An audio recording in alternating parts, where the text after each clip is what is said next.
ওয়ালাইকুম আসসালাম স্যার 21 হ্যাঁ 21 21 আমরা গাইছে না আমরা কিসে কি জানো গিয়ে দেখ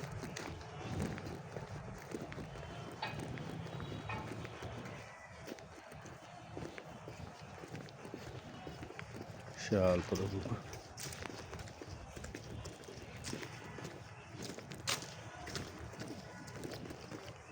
8-10 একর তো হবেই মনে হয়, তার বেশি হবে। পুকুর হ্যাঁ। আর বেশি হইব 30 বিঘার বেশি হইব 10 টাকা তো 30 হইব না না 20 একর নাকি সব মিলে?